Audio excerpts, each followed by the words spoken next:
The story begins with a destroyed city and a warning being broadcast over the radio informing that several Class 4 monsters known as Beltos appeared at the sediment intersection. And at that moment, the team of the Spear Master Gamsang, who Class 2 is heading into battle. In fact, several Beltos are in the city, and the Lancer is face to face with a huge monster. However, they begin to gather in their bodies and unleash a powerful gust of wind that intimidates Gamsang, who is receiving that wind attack from 10 monsters at the same time, feels like his eardrums might explode. At that moment, a lightning bolt cuts through the sky, striking above the direction of the monsters. The Lancer is confused by what he is seeing as a flash simply appeared out of nowhere, and in the same instant, the heads of all the monsters were cut off. The Lancer watches this without understanding what happened as all the Beltos in front of him were eliminated at the same time. His companion praises him for having finished off so many monsters at once. However, he says he didn't do anything, especially because he's not a specialist in large area attacks. She becomes confused and asks who it was. He says he doesn't know and wonders if there is possibly another unit besides theirs. She replies there isn't, as she hasn't heard of any others. Gamsang, who becomes thoughtful since, as far as he knows, there's no one in the country with that level of skill. At that moment, the girl notices something and comments that whoever killed the monsters left the magic stones behind, and she doesn't understand as they're extremely valuable. However, all the captain can think about is the flawless cut on the Beltos' heads, as it's definitely the work of an awakened of rank A or even rank S, and he doesn't understand what the goal was since they killed the monsters and vanished without leaving a trace. He stops thinking for a moment and asks to collect the magic stones and contact headquarters to call the corpse elimination team.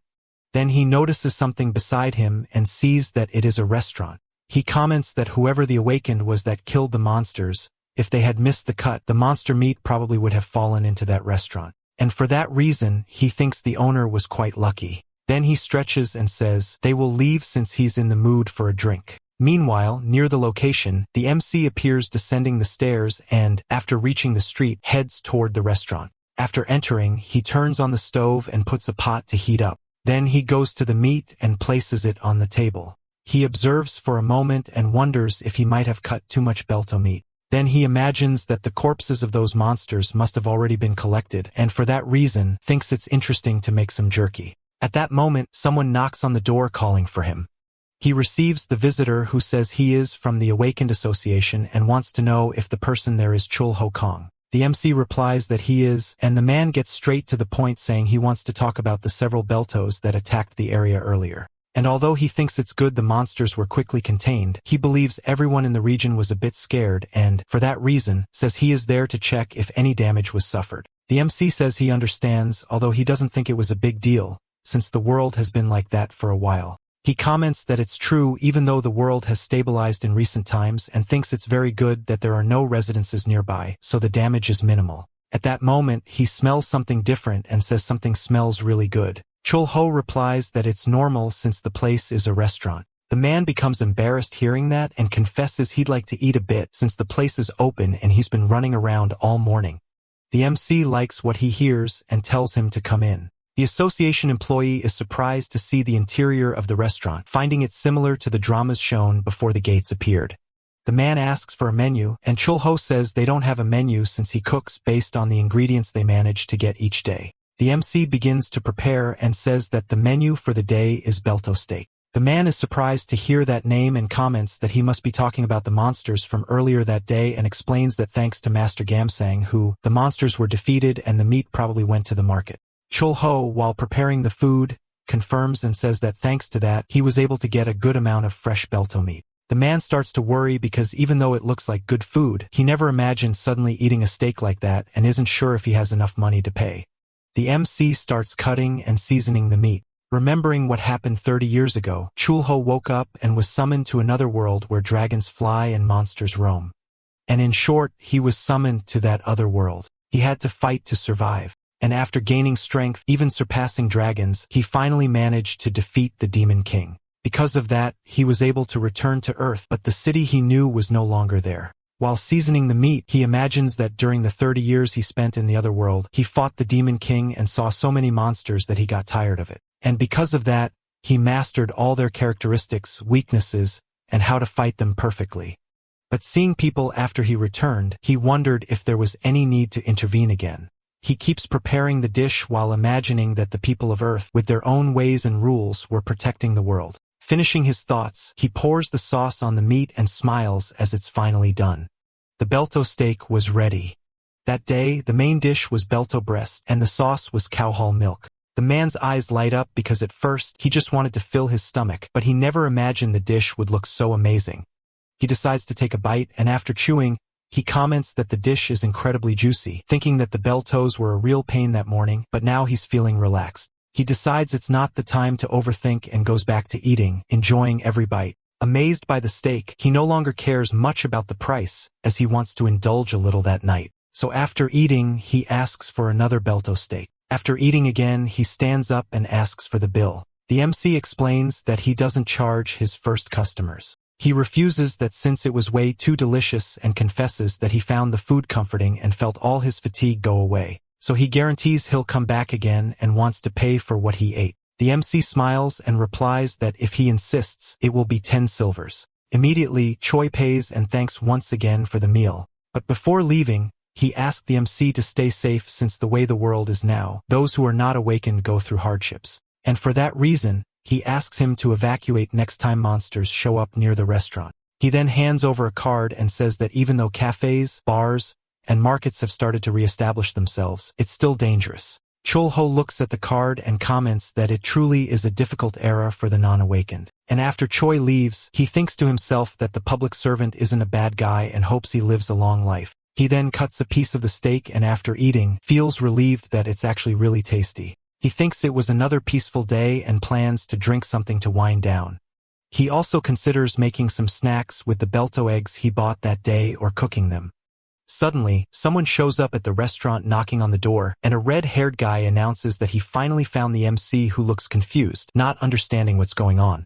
The boy yells that he's there to take back what belongs to him. A few hours earlier, at the Syotoman traditional market, the MC is walking while people around him are buying medicine made from cooked Beltos as well as buying monocrystals at high prices. He imagines that ever since the monsters appeared, beef and fresh vegetables have become essential food, so it has become difficult to find basic ingredients. Humans have no choice but to feed on monsters, and a lot of people have shown resistance to this. And it is speculated whether it is because the taste is better than expected or because it is very cheap. On the other hand, artificial cultivations provide enough meat and vegetables, but monsters are still a famous ingredient. He reflects that, thanks to this, the city's monster market can grow. He says this while watching a vendor announcing monster eggs that arrived in large quantities for sale. The vendor comments that the eggs were inspected by the Association of the Awakened and admits not knowing for sure if the eggs look similar from monster to monster, since he can't tell the difference. At this moment, Chul-ho uses his ocular detector. I imagine that the Canis artifacts, the silver dragon that rules the northern mountain range of that world's empire, grant the ability to see the target's essence. The system notifies that the item's name is Class 4 Raptor Egg, and the second is a Belto Egg, also Class 4. Reading this information, he imagines he stole this ability when he captured the Demon King, and so far, it is one of the artifacts he uses the most. He checks the information on all the eggs and realizes they are from Belto, a type Triceraptor, among others, and finds it interesting to be able to know the power and tendency of the target and tell if someone is lying or not. Although, he doesn't like to use it much on people, since knowing the truth would only bring regrets. Thinking about this, he tells the vendor he will buy all the eggs. However, he finds it strange since, for some reason, there is no information on his system about one of the eggs. Curious, he tells the vendor he wants that specific egg. Upon arriving at his restaurant, he breaks one of the eggs and starts imagining that eating was a waste of time when he was on the battlefield and just thinking that a delicious meal was a luxury. And over time, only delicious things remained. He thinks about this and finishes preparing the Belto scrambled eggs. Then he recalls that food and smells are a good way to remember a place and that he used to eat food with his comrades on the battlefield. He then starts eating, finding the egg thick but well combined with cow hull milk since it is tasty, and he also likes the soft texture a lot. He continues eating and looking up, imagines that if he closes his eyes, he will remember the old times and the faces he misses. Even starting to recall some he can no longer see, he wonders if he is becoming an old man until he looks to the side. Remembering the egg whose information he couldn't see with his ocular detector, he imagines that, as far as he knows, A dragon artifact is naturally formed when a dragon is born, receiving its power, and that is why it exerts a powerful force on other beings but cannot be used on its own species. Chulho puts his hand on the egg and wonders if it is a dragon egg, since he did not know that one day he would get a dragon egg on the market, and is also curious to know what it tastes like and what kind of food he could make. At that moment, the redhead arrived and, looking around, asks if this is a restaurant until he shouts that he is looking for his merchandise and, without thinking twice, points to the egg. Immediately, the MC activates his ability and imagines that he is also unable to see any information about the person in front of him. And since he is looking for the egg, he asks if he is a dragon by any chance. This question scares the guy. Chulho thinks again that it is surprising that dragons also exist in that world, although he had his suspicions. At that moment, the redhead starts to catch fire and, irritated, shouts wanting to know how he knows his identity. Then once again, he orders him to answer his question. The MC responds that he has no intention to fight and reveals that he has an artifact called Ocular Detector, and that dragon information is the only one he cannot see, which is his case. He gets furious upon hearing this and questions why the dragon artifact is in his hands. Chul finds it interesting that his visitor knows the ocular detector as that will make everything easier, but the dragon soon points out that the MC is not a normal restaurant owner. Besides not understanding how he can stay so calm in front of a dragon, Chulho asks to grab the dragon since he is happy the owner showed up to pick him up, also ordering him to clean everything before leaving since it keeps catching fire. However, the redhead does not like the way the human is talking to him until he looks up and notices a knife made from blue dragon scale and asks if it is a weapon by any chance. The MC replies that it is actually a knife but can also be used as a weapon, although he usually only uses it in the kitchen. Khan also smells the cutting board and concludes it is made from dragon bone, which irritates him even more because the value of dragon bones, including scales and meat, is very high.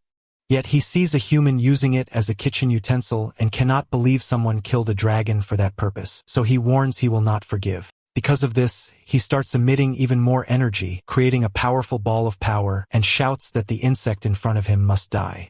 Chulho takes a deep breath and asks if it is really that hard to clean up the whole mess. The dragon ignores him and unleashes his power. The MC uses his power to pull a pot and laments that dragons are so annoying, then with a single move completely dissipates the power, leaving the dragon confused about how that is possible. Then he advances and hits the cheek of the fire-haired one squarely since he needs to teach him a lesson. Khan enters a sort of dream as he recognized the MC's voice. At that time, Chulho was warning that he would capture the Demon King, and so he wants to get straight to the point, asking to hand over the artifact since no one is using it, and warns that if he does not cooperate, he will hit and steal it. The colossal dragon in front of him laughs because he is seeing a human talking nonsense, so he gets closer and closer. However, the baby dragon stretches his paw and thinks he cannot do that since he saw it 30 years ago, so he recognizes him and knows his father will get a beating.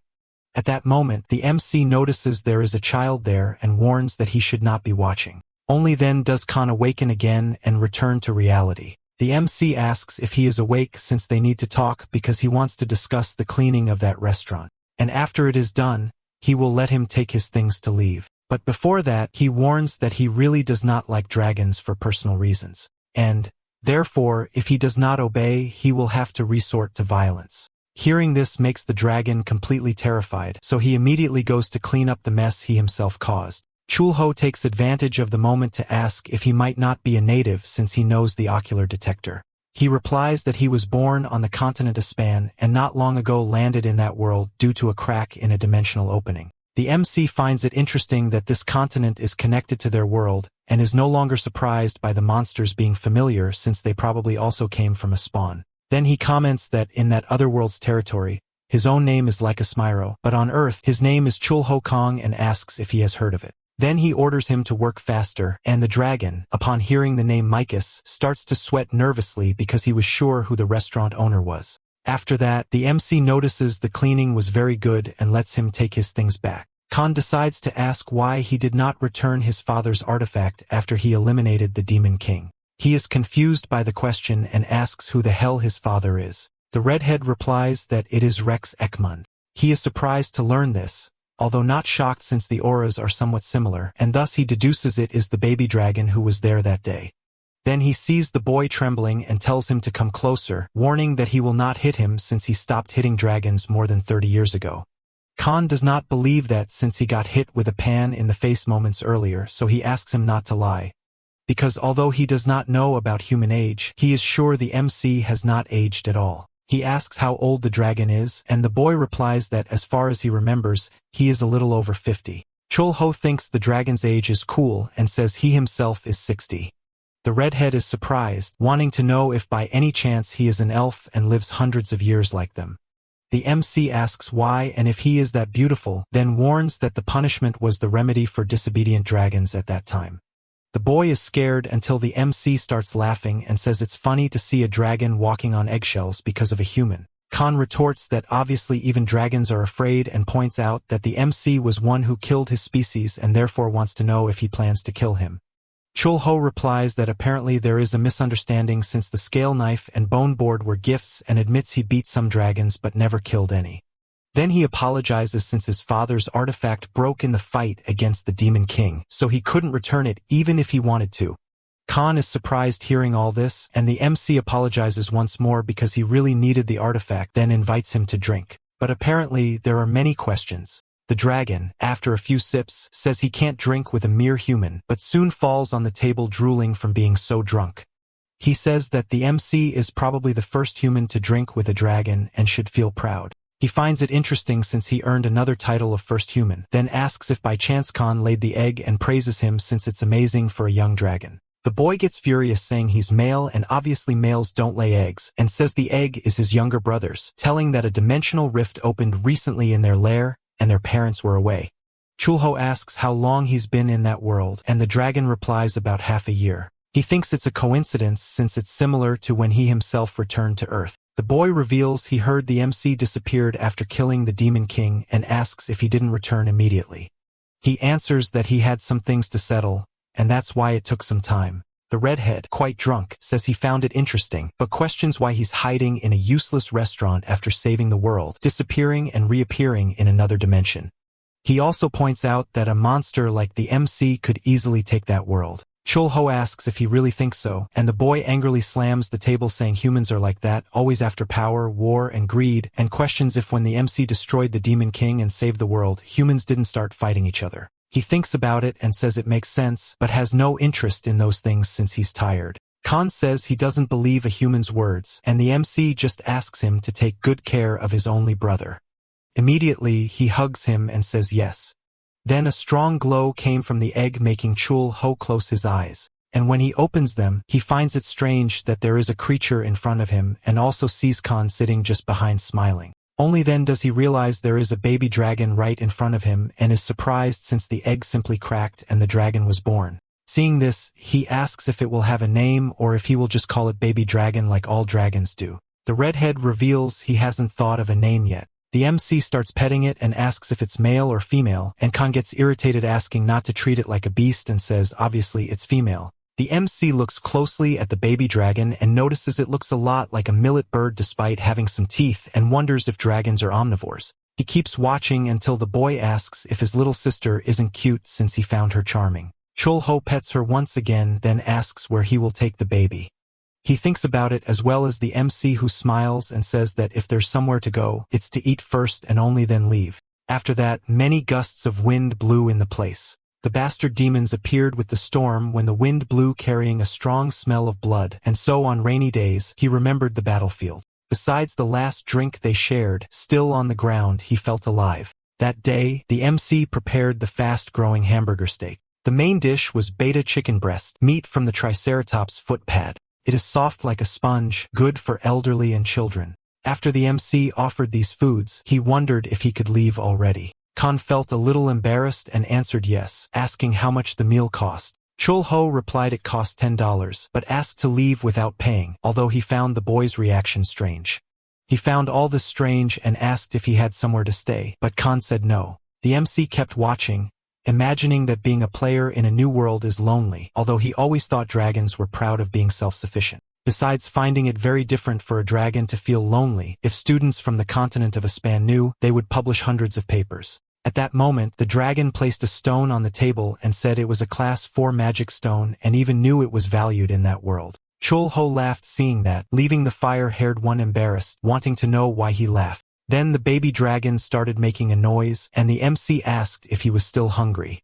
Because of that, he offered another piece of meat, imagining that living on Earth, especially with such a small creature, is difficult even for a dragon. This made him remember he also felt a little nostalgic for the other world and believed he would probably never see a certain person again for the rest of his life. Khan was happy with the MC saying he could stay a few days at the restaurant and even didn't need to give the magic stone. He knew having someone to share secrets with could add some happiness to life. The dragon did not accept everything so easily as he did not want to take advantage since he had even been fed. The MC stretched out his finger asking to wait a moment and made a cut in the air, leaving the boy startled. At that moment, a goblin appeared from the portal that formed, greeting the king of the world. Khan was surprised to see it was a goblin, and the MC said it was an immortal goblin named Kasim who manages the items in his subspace.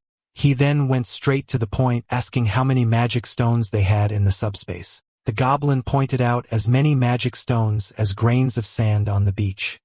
But regarding the highest class stones, there were 5 top-class magic stones and 120 high-class ones. The MC handed over the magic stone that belonged to the dragon, and Kasim said another grain of sand had been added, leaving Khan unable to believe it. The goblin continued to follow his master's orders, while the fire-haired one was still amazed at the absurd amount of magic stones Chulho had. With everything settled, Kasim said he would return and gave his respects to his master. The MC said everything was resolved and said he would need help with work. Time passed at the restaurant, and the baby dragon kept sleeping while several explosions happened inside. After hitting the dragon's head, the MC told him not to randomly blow his breath since he would only burn the meat and needed to control the fire precisely.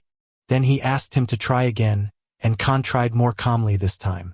They finally succeeded in grilling the auto breath, so the main dish was Ataho sirloin. The MC liked the result, and then Khan asked if the rapier took from the subspace was not a common weapon. He replied, probably not, remembering it belonged to someone called the Axis of Resifil. Immediately, the dragon recalled it was a masterpiece made by 12 recafal artisans, the greatest creation of their lives. Basically, it is a life weapon unmatched in the world, which left him in disbelief. Then he asked why the MC continued using sacred treasures as kitchen utensils without sense since a weapon is not made for that. The MC responds that at least it's better than what dragons do, which is accumulate trash. He agrees with that since it makes sense until someone appears knocking on the door, calling for the restaurant's boss. It was Choi giving his greetings since he was patrolling the area.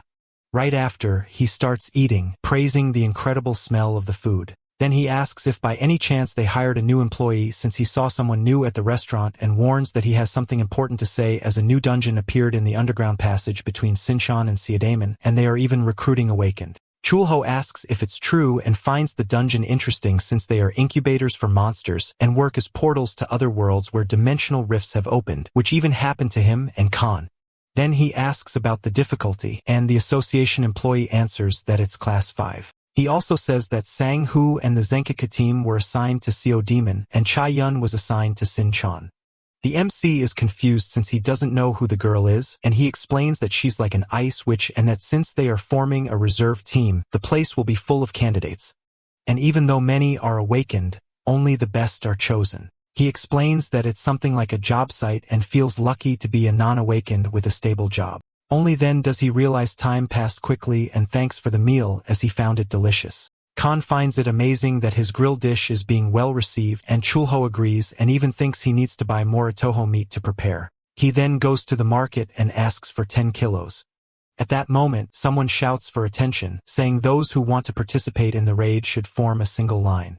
He recognizes the person as familiar until he looks closer and concludes it's the spear mage named Sangu, an awakened of class 2. And he didn't know the raid recruitment was happening in that area. He knows that nowadays dungeon raids are called raid parties, and it's similar to the old game system. Since he used to play a lot back in the day, it helped him understand things faster. Also, the world is practically turning into a fantasy RPG, so it's natural that game terms are used. It's not the only similarity, citing tanks and healers treated as nobles and DPS appearing excessively. And he believes that, because of the variety of styles, many people awakened as DPS. He barely says this when he hears a guy asking if there's a spot for DPS, but is rejected since they need healers at the moment. He remembers Choi saying most awakened have families to care for, and he resumes walking, thinking Choi is a good guy and hopes he takes better care of himself. The awakened who couldn't be recruited walks away and opens his wallet, seeing he has no money, which leaves him completely down. The MC arrives at his restaurant and sees the kitchen is completely clean, but Khan isn't there. He then looks to the side and sees a man arrived at the restaurant. He sits and asks if by chance they have ramen, apologizing in case they don't. The MC says it's no problem and finds it strange since ramen is a cheap meal and hasn't changed in the last 30 years. But the price went up and the taste changed a bit since they use something besides wheat. The man asks how much a portion costs, and the MC replies $2. The customer is surprised it's so cheap and asks if he can order 5 portions. The MC thinks it's a lot since he doesn't know if he'll eat it all, but the man says he definitely will. Chulho starts to find it strange and decides to use his ocular detector on the guy. His alignment is good and his class is food god. The class proficiency is the lowest, but the acquisition skill is high. He reflects that this class is familiar to him since an ex-colleague had it. And as far as he knows, the more he eats, the stronger he gets besides the quality of the food affecting the result. Basically, eating high-level monster meat brings significant gains. However, it is quite weak at first since he is always hungry until reaching a certain level. He knows that when he masters the class, things get better and concludes that the man is still at the beginning. He grabs the ramen package and announces that it is ready. The dish is extra large ramen with grilled toho meat topping. The man, confused, picks up the piece of meat with chopsticks and asks what it is. Chulho tells him not to worry since it is on the house. He says this thinking that good people always have hard lives and knows very well that in times of chaos, the good are the first to fall, and believes that if the guy's alignment were not good, Badu would probably have ignored him even with that ability. And he believes that because he has a high acquisition, that food will have a good effect. Seeing the man still not understanding why he received that extra food, the MC explains that in that restaurant they take good care of first-time customers, so they come back. He doesn't hesitate and starts chewing like crazy, immediately thanking for the meal, and is amazed by the taste, praising both the meat and the smell even without knowing what it is. Then he starts devouring the ramen to the point of drinking even the broth from the pot, leaving it completely clean. After the meal, he thanks since he hasn't had a good meal in a long time, and the MC asks him not to say that since he is happy, he liked it. The man starts to reach for his wallet in his pocket, but drops several things on the floor, like some money and something the MC notices, which is a tie. He hands over the money and apologizes for being dirty and thanks once again for the delicious meal. Before leaving, he says he will return soon. Khan appears since he hadn't noticed his boss had returned, and all the MC thinks about is the man's dirty clothes.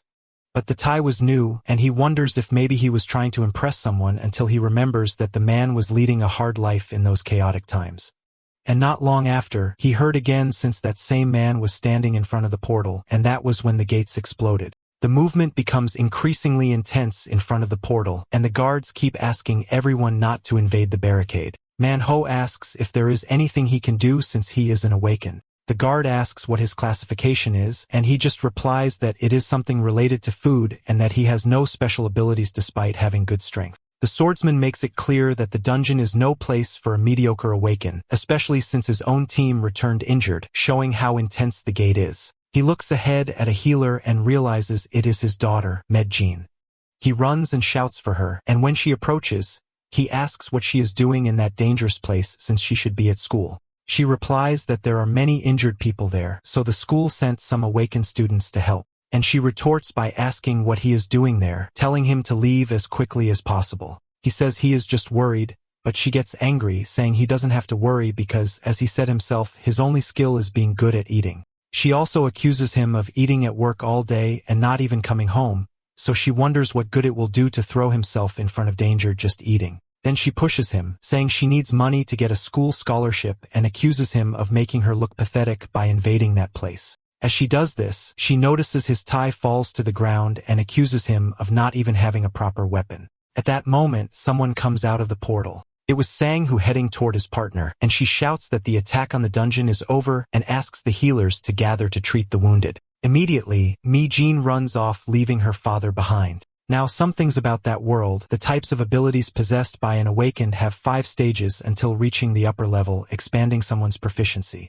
In that world, especially in Korea, for the training of awakened people, a place called Cipher School replaced regular schools. Once an awakened person masters the knowledge of the first lesson through training, he can choose another depending on his development. If someone masters 2 lessons, he is placed in class 1 or higher by the Awakened Association. So if someone awakens with a useless skill or has a low level of development talent, it is natural for them to find peace doing something that suits them better. The MC, in his final battle, mastered his 6th lesson. He imagines that after that, he saw nothing else that could get him a higher class. So he believes that is the limit. At that moment, Khan appears shouting that something big happened and says Kyul spoke while eating caramel. The MC is confused by that name and asks if it means orange in Korean. He replies that it was the name he gave his little sister, but says it's not important. Indeed, Kyul was very happy calling her brother father. The MC finds it interesting since he actually heard the baby dragon speaking, but is bothered by the name since it doesn't seem very Korean. He comments that it was the baby dragon itself who gave the name to itself and, after all, was born in that world. Once again, Kyul calls her brother father, and he is pleased by that. Chulho comments that, from what he knows, dragons are born already mastering class 1 and asks what kind of class the baby dragon reached. He replies that he is also curious since they will have to wait until it grows a little more. At that moment, someone enters the restaurant, and it was Manhwa asking for 5 more bowls of ramen. He approaches the counter and says he was trying to join the Furious Gate group and ended up finding his daughter. He said that if he helped treat the wounded, he would get a school scholarship, but he doesn't like it at all since the place is dangerous. And he confessed he was sad because he couldn't help her at all and was even asked to leave since he is just one of those near level 7, something a little above a mere civilian. He explains that, on the other hand, his daughter awakened with the ability of a healer. And for that reason, since she was young, she was recognized as a 3rd-class awakener besides being an exemplary student, and he believes she will be well treated by the Awakener Association. Manhwa says he went to a store since there would be an important class for his daughter and found a tie, although it was quite expensive, but it was necessary to attend the school elegantly. He concludes that it's probably better not to go to the observation class since what's the point of being a good father if he can't even support his daughter to graduate properly? Speaking of which, it brings him down to the point of calling himself shit since even in that situation, he is still feeling hungry and, on top of that, calls himself useless because his ability is related to food and he's always eating, and for that reason he can't find a suitable place. At that moment, MC goes to Khan and asks if he's okay. Chubby Firehair asks if he's crazy, since he's talking like a predator waiting for his prey to get fat. He says it's just a joke, but notices something strange. Khan says it's just the baby dragon shedding skin and finds it strange the way MC is staring and gets furious as he wanted to keep it as a memento, but is being ignored. After that, the extra large shortcut ramen is ready and Manhwa warns that it will be the last time. But Chulho tells him not to worry, saying they have plenty of meat left and should just enjoy it. The man starts eating, and MC just watches until finally he finishes the pot, leaves the money on the table, and thanks for the meal, also apologizing for having to listen to that outburst. He tells him not to worry or thank him. Then he thinks a little and calls Johan's attention, saying life really is full of difficulties. But it's always nice when at least one thing is easy. Then he says that for those who live working hard every day, good things still happen from time to time and asks him to do his best to survive the next day and that he'll be waiting at the restaurant. After leaving, Khan asks why no changes have happened. MC answers that he helped as much as he could, and since the client even ate a dragon skin, he will probably benefit somehow. Firehair admits it's a precious item and asks why he would help a stranger like that. He is silent for a moment and, petting the baby dragon, replies that his father ever had such support. Khan is surprised to learn that he also had a father, which, because of this comment, earns him a punch in the head. At night, Manhwa arrives home and notices his daughter is already asleep. He approaches and realizes she took the tie from the floor. Only then does he notice she is crying, apologizing to her father in her dream.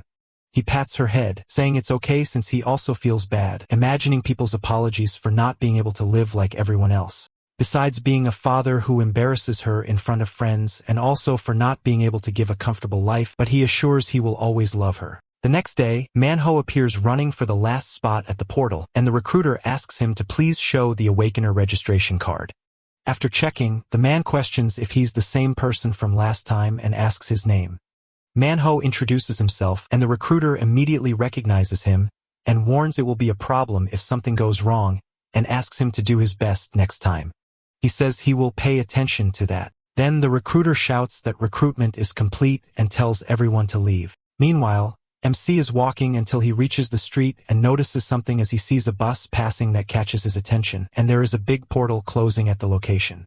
Sang-hoo, seeing that, thinks the situation sucks since the portal just closed. At that moment, Mi-jin appears running and keeps shouting for her father while looking at the portal. After the group enters the portal, the leader orders them not to disperse while defeating the monsters. He barely says that, and the dinosaur appears attacking Manhwa, who's startled, lands a full punch, and is surprised since he strangely feels strong besides not feeling hungry and doesn't know why.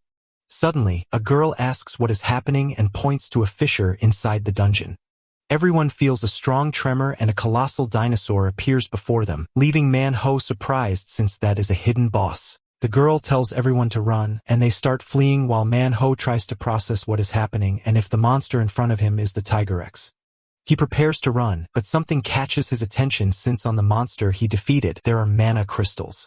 He quickly realizes they are class 8 and if sold, he could earn weeks of work and compensation. However, another awakened shouts to leave immediately, but he refuses to leave the crystals behind. At the same time, the boss lunges to bite him, but he counters. Flying away while in the air, he reflects that it's really pathetic. As his daughter imagines, since even in the end, he was a fool. He remembers when he met his daughter and also her crying while sleeping. Besides moments when she was happy or even when she was a baby crying all the time, his next memory is of her as a baby. And because of that, he wakes up to life and begins to get up as he does not want to die like that since he would leave his daughter completely alone in that world. He looks at the dinosaur, which stomps firmly on the ground and charges to attack. He refuses to accept dying there and screams with all his strength, landing a full punch on the monster's mouth that releases a colossal energy from his fists, leaving even the mustached man surprised since he doesn't know if the effect is due to leveling up. Manhwa is surprised to see that aura overflowing and wonders if he paralyzed the hidden boss. Also noticing that his fist is not hurting and he is not feeling hungry. The monster attacks again, but he grabs the fangs with both hands and keeps pushing. And even being dragged back, he warns he will keep holding as long as he can. Suddenly, Sang-hoo appears and asks why people haven't left yet since the hidden boss is there. People point ahead, saying a man is blocking a class 2 Tiger-X alone. The two generals are surprised to see this since it's admirable, and they think they should get the man's card for future business. At that moment, Manhwa's tendency was good, and his class is Shirshin. His class achievement is medium and skill acquired high. The MC sees this information hidden in the air, thinking the mirror skill works by catching the opponent's attack and reflecting it back. And it's easy to see the damage. But he is very close to a tank. Therefore, he thinks that, in terms of awakened Koreans classes, it's a satisfying skill that could at least be class 3. He sees Sang-hoo carrying Manhwa outside and thinks it went very well, wondering if he should leave too. At the restaurant, the baby dragon was sleepy, and on the radio it was reported that in the dungeon team's third attack, they announced the hidden boss was defeated and said the main role in that team was an awakened class 7 called Manhwa. Because of that, he became the greatest contributor to the dungeon's conquest, and the team was about to suffer irreparable damage due to the hidden boss's appearance. The MC is happy hearing this, holding the baby dragon in his arms. He notices she gained weight in the meantime. Kyul keeps calling him daddy, but he warns that he's not her father. Then the radio brings new news, like a thief terrorizing the city who is known for liking shiny things and food, so they ask all citizens to be careful. The MC thinks about this since they announced a thief obsessed with shiny things and food. At that moment, the baby dragon appears holding a cup full of water, and he asks if it's for drinking, and he is going to do that. But Khan appears asking not to drink since the water contains many germs. MC questions why he appeared so early with such a heavy aura. He just comments that the baby dragon learned about pauses from a picture in a book, and that's where he extracted it. Chul-ho asks for more details. Sometime later, Choi was already at the restaurant tasting kimchi and even found it delicious. MC comments that he recently got good ingredients from the Sinshin area. At that moment, more customers enter the shop. It was Manhwa announcing he is with company that day and points out that that is Captain Sang-hoo. He gives his greetings and says he has heard very well about MC, who is surprised to see he is extremely polite. Choi stands up greeting the spearmage, who recognizes who he is and also returns the greeting, saying it is a pleasant afternoon, and that if it weren't for the joint meeting, it really would have been a pleasant afternoon. The man laughs and only then realizes the other person in the restaurant is the famous mirror. The spear mage is confused and asks what he means by mirror. He, with shining eyes, says that is Manhwa's nickname after his incredible performance against the hidden boss. MC is surprised to see honorifics added to the name when you become famous. Chulho says it was all thanks to MC, who says it has nothing to do with him and was just waiting to return to the restaurant, asks if it is to prepare another ramen. He says yes, since it was delicious the other times. Sang-ku confesses he also felt like eating ramen and so will want the same dish. After the food arrives at the table, Manhwa eats everything at once, leaving the spear mage startled, thinking his friend is amazing for being able to eat so much at once, and he just laughs, feeling embarrassed. Sang-hu politely asks to go ahead, reminding Manhwa he needs to pick up his daughter at school. MC hears the two getting along very well and feels happy since the relationship does not seem so bad. However, he notices the environment becomes very quiet, and when he looks back, he sees the spear mage dozing off. In his dreams, he was shouting, calling another guy an idiot because by stupidity, he decided to mess with a sacred creature, and it was a fierce wolf overflowing with fire all over its body and moving in all directions, causing terror in the city. After that, he wakes up and gets up startled, apologizing for being there so late. MC tells him not to worry since there are no customers anyway and asks if he would like a simple meal. He says not to worry since he is not hungry until the radio announces once again about the thief invading shops. Chulho asks if he wants alcohol and says that in that restaurant they only serve soju and beer. The man accepts and asks for any side dish he thinks best. MC thinks about it, not knowing what he can do with the ingredients he bought at the market, and asks if he would like sashimi. The spear mage thinks about this option, and Chulho says it is very fresh. He puts the fish on top of the shed and imagines that species has been seen for 30 years but are hard to find. He imagines the name of that is German fish, and a fully grown adult easily reaches 3 meters so that one is a baby. He begins cutting with his extremely sharp knife, and while slicing, he thinks that in the past he did not prefer sashimi because it had a poor cost benefit. After a while, the German fish sashimis are finally ready, and Sang-ho is delighted, confessing it has been a long time since he last ate sashimi. He brings the food to his mouth and is surprised by how smooth it is besides being refreshing with a taste like noodles. Immediately, he drinks soju to accompany the food and feels happy with how tasty it was. He comments that he is finally off work after a whole week and says the urgent problem was solved and, therefore, he got about 2 days off. After all, there were many days of fighting monsters, and basically every day was a relentless battle besides being psychologically exhausting since the monsters never ended crossing the dimensional portals. He looks to the side talking about his spear and says it is a weapon given to awakened of class 2 or those who graduate from cipher school. It is a weapon made from a mineral called adamant and is incredibly good at absorbing mana. He feels strong pride in it since he can save the world with his skills and fears nothing when he is with his weapon. He says that when he faced the real world, his pride vanished without a trace, and he still wondered if there was a god above the heavens. Then he stretches and says, it has been 10 years since he was assigned to the elite squad. And MC reflects that he was also like that. He thought that the day a person realizes they are not a big deal, this applies not only to the awakened, but to anyone in any field. The MC serves the drink again and asks if by any chance Sang, who is not the guardian of the city or at least one of the 5 guardians of all Korea, which is pretty amazing. The spear mage confesses that the future of many people depends on himself, so sometimes he thinks the burden is too heavy to carry. The MC asks if there is any particular memory he remembers, and he says yes and tells a specific one about Gumiho. On that rainy day, he was running with his partner, wanting to know who was the idiot that disturbed the Gumiho's sleep. She answers it was a knight, and he gets annoyed since he does not understand why someone of class 2 would do such a thing. They arrive at the place where the huge fire wolf was, and its size was colossal. He explains that creatures with exceptional intelligence are usually called sacred creatures and even called monsters beyond classes. The exact reason is unknown, but these creatures are not offensive to humans. However, there have been no records of them launching a preemptive attack in the last 30 years. So in his memory, he found the guy and ran to ask why the hell he did that. The knight turns and scares both of them, and once again, Gumiho appears. The camera calls to everyone. All they could do was ask to form a line since the creature is beyond classes. His order was for the loading team to move forward, and everyone advances toward the huge fire wolf that without thinking twice begins to charge its energy and shoot huge fireballs that people could only watch frozen while everything caught fire. Sang, who kept shouting not to look directly at the fire tails since it causes hallucinations, but because of this distraction, he did not notice a fireball approaching. Immediately, his partner steps in front and activates her shield, protecting them from the attack. Then she looks to the side and tries to create shields toward the monster. He positions himself once more and starts running, jumping between the shields to get as close as possible, and upon reaching the top, he aims his spear at the monster's mouth and looking fixedly into the wolf's eye. He notices the creature had tears coming from its eye, and this surprised him. But it was too late to think about anything since the attack hit the creature squarely, defeating it. Back to the present, he explains the monster's attack lasted all night, and when they finally managed to defeat it, they heard some screams amidst everything. It was the Gumiho's cub, and he couldn't believe seeing that. He explains that an eagle released by the night went hunting and hunted the fox's cub, and when the mother left the nest for a moment, that's when everything happened.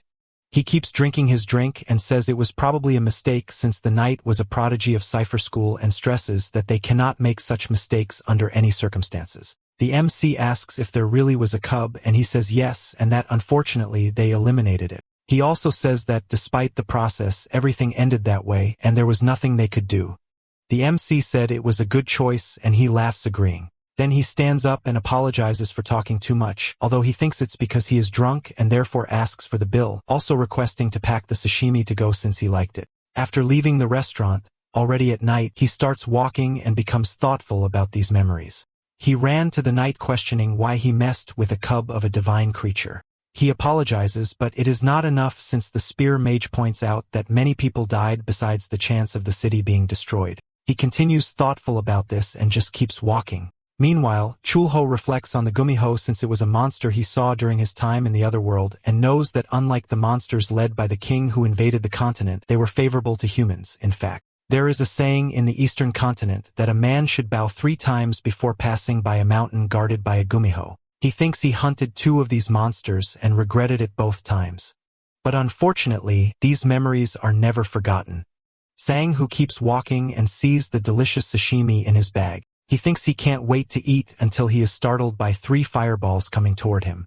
Actually, it was the Gumiho cub, and all Sang who imagines is that he can't kill it since the day he met it, he didn't have the courage. He offers the sashimi for the baby fox to eat and wonders if he couldn't kill it because of the desperation in the dying Gumiho's eyes.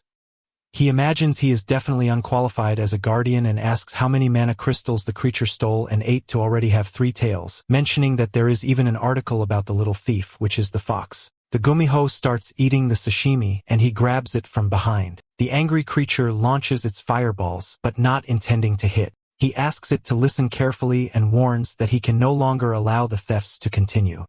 And since the association will take action soon, he asks it to leave the city to live a peaceful life. Then he pushes it forward, telling it to go away. However, the creature just makes noises, and he becomes irritated until he yells for it to disappear, which scares the Gumiho. But he says there is nothing he can do and therefore orders it to leave immediately. The fox obeys and starts wandering around until something catches its attention when it sees the baby dragon. It approaches the window and puts its paw on Keel's face. It associates something soft with something harmless, and it might be a friend. At that moment, the MC appears and the fox tries to hide, but he notices instantly.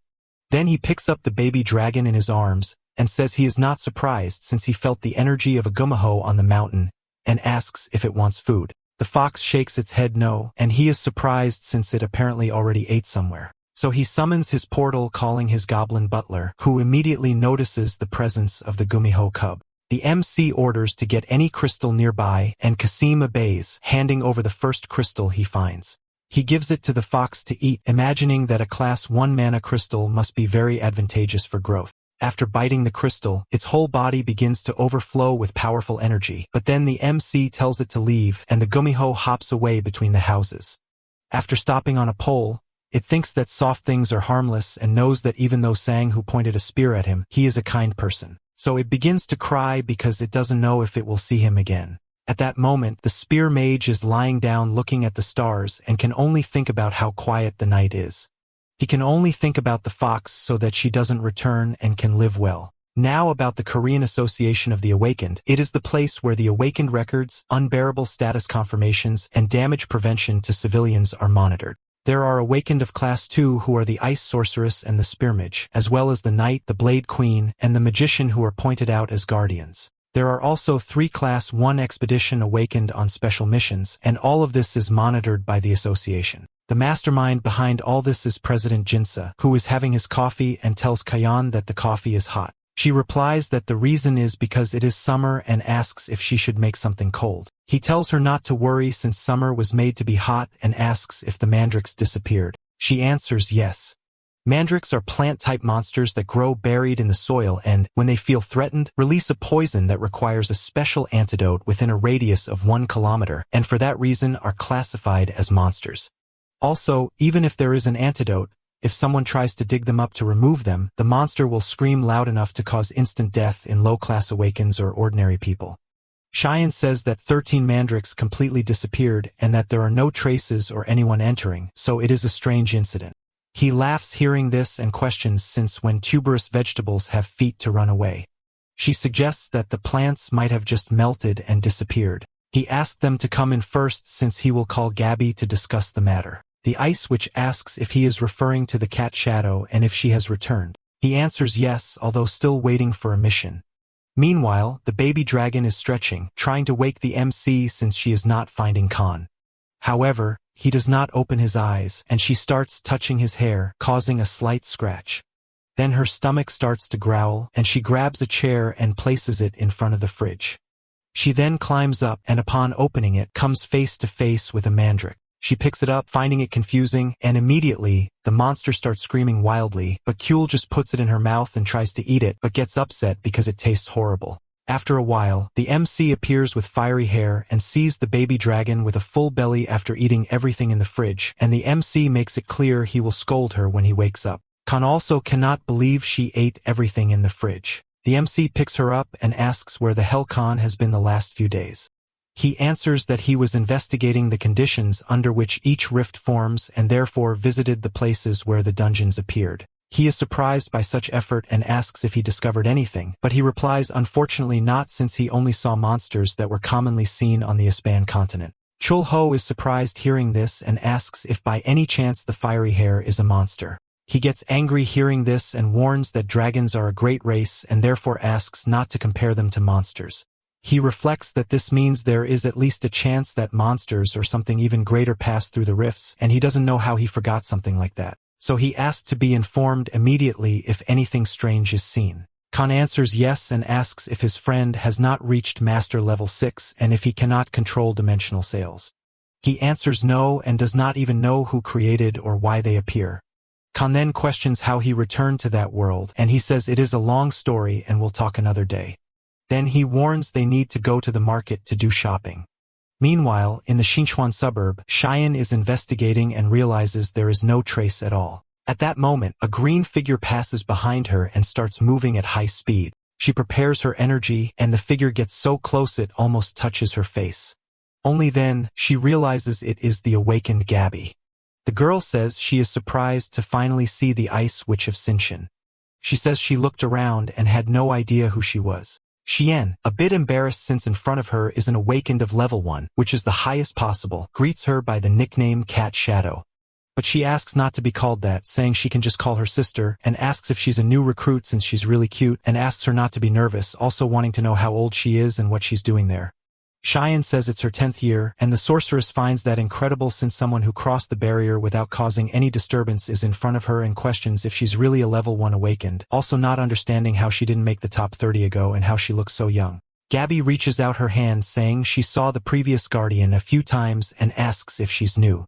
Cheyenne introduces herself and says yes. The girl then asks what's going on, and she replies that there was an accident, that 13 mandrakes disappeared. Cat Shadow asks who broke the barrier, and the Ice Sorceress says it was a level 4 awakened from their team. She finds it strange since crossing a level 4 barrier without leaving a trace would have to be someone at least level 3, and therefore recommends starting by tracking the mercenaries in the city center. Then she asks where the largest nearby group of mercenaries is. Cheyenne says they're at the mercenary temple in Sudaman. Gabby asked to go there first, also saying she's hungry, so they need to stop to eat and only then go find the brat she used to fight with all the time and ask the guy to buy food for everyone. Sang who feels that someone is talking about him at that moment. Meanwhile, Khan is covering his little sister with kisses, saying she's very cute and adorable. He can't stop admiring her and asks who the baby dragon takes after to be so cute. Then he realizes the MC is watching and, embarrassed, asks how long he's been in the room. He replies since the beginning and tells him not to worry since he doesn't see anything wrong with a brother and his little sister. Then he tells him to fill a bowl with water, and Firehair asks what he's holding in his hands. He says it's something called watermelon and asks if he's never seen it on the Espen continent. Khan says it's the first time he's seen one and asks if the red part is meat. He says no and that at first he thought it was a fruit, but apparently it's classified as a vegetable. Then Khan picks up a chicken and asks what it's doing there. The MC says it's a chicken, but he says he already knows what a chicken is. This surprises the MC enough to ask if they existed on the Espan continent. Then he shows a mandrake and Firehair, knowing what it is, asks where the hell he got one.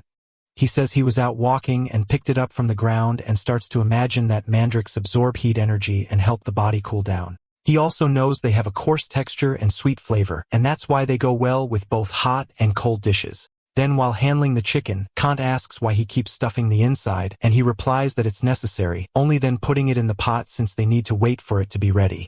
At that moment, someone enters the restaurant saying they didn't know there was one in that place. It was Chai unaccompanied by Sang Hu and Gabby. The ice sorceress greets him, and the MC welcomes them. Immediately, the spear mage apologizes and says there's a guest present and asks Khan if he's the one working there. Chulho says it's always good to have customers in the restaurant and says Firehair is one of the cooks. Then says they've made a samjitang and wants to know if they'd like to try it. Gabby quickly asks to be excluded since she's vegetarian. The MC thinks about it and finally serves the samjitang and cubes of mandrake kimchi. The awakened are surprised by the appearance, and Cheyenne doesn't waste time and takes a bite of the chicken piece, finding it absurdly delicious. With sparkling eyes, she says the kimchi is absurdly refreshing. Gabby just keeps watching from afar, and the MC asks if she's really a vegetarian. She replies yes and asks if there's any dish in that style. He says he doesn't know much and asks if by any chance she'd like to eat a watermelon, since the restaurant has some. She gets excited because she loves eating watermelon and asks for a bit. The MC starts preparing since there are many ways to enjoy a watermelon, and it's tasty, sliced, frozen, or blended. He decides he'll try a different method. First, scooping out only the flesh of the watermelon and cutting it into small pieces. He decides he'll also add other fruits like berries or kiwi. Then he thinks, I can put it inside the watermelon. He adds a fizzy lemon drink, and finally his watermelon and fruit punch is ready, and Gabby is happy because it looks really good. Cheyenne uses her power to add some ice cubes to the watermelon, and the MC is surprised to see that she's an awakened. Sang Hu says the girl is the ice sorceress who protects Xian Chan. She says she doesn't like that title or any kind of nickname since she finds sorceress very strange. She also says that at school there's something called a battle royale that happens every year, and she got caught in the opponent's trap, ended up completely exposing her final move and tried to play it cool. But that seems to have been a big mistake, and that's why she's sulking, saying she messed everything up. Chel Ho thinks all kinds of shooters keep showing up one after another, so when he looks to the side, he thinks Gabby is on another level since just her presence makes it obvious she's at guardian level or above, and he also thinks she's beautiful. The girl smiles, thanking them for the meal, and that just makes him think she's even more beautiful with that smile. After everything's done, the dishes go to the sink, and the two start washing them.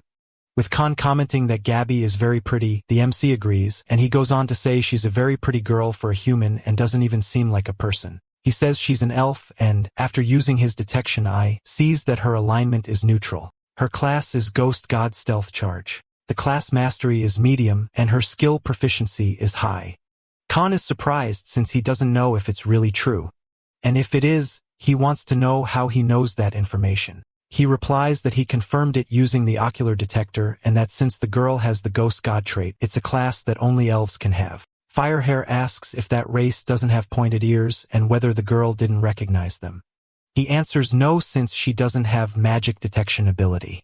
He says that and thinks that apparently it's not just monsters coming through dimensional gates and that other races must also be living on Earth. So he concludes that someone might be hiding their true form, pretending to be someone else. Suddenly, he yells for Khan and tells him to make something unique to eat. He asks how he should help. The MC replies that he just needs to grab the spoon since they're going to make watermelon juice. After the three awakened ones leave the restaurant, the ice sorceress laments that the lead was false. Sang Hu, the employee, comments about the rat that disappeared and, while fleeing, wonders if they shouldn't consider the possibility that the mandrakes disappeared naturally. Gabby asks what the hell he's talking about, and he just says, it's a senseless case since there's no evidence, no witness, and no victims. Xian starts thinking the same since even someone like Cat's Shadow, who's level 1, investigated and found nothing, so the answer must be in a different direction. Sang Ho points out that maybe someone even ate them. That catches Gabby's attention since she finds it very suspicious because there's no evidence. And the whole place is quiet even though something is happening in the city, and that's why she says she'll report to the higher-ups what they discovered. The spear mage just stays quiet without anything to add. Meanwhile, someone lights a cigarette and keeps looking at the starry sky. He glances at the grass on the ground and then draws his sword, saying they need to protect the survivors, and shouts to his whole team that the case is closed. The MC picks up the newspaper to read until the baby dragon appears calling for him. Cholho picks her up and Kyul starts saying that sleeveless clothes are attractive, and he agrees since the weather is really hot. Then her stomach starts growling and she looks to the side saying she's hungry. He starts thinking about what they should eat for breakfast since he always worries about that because life is short and there are only 3 chances a day to eat something tasty.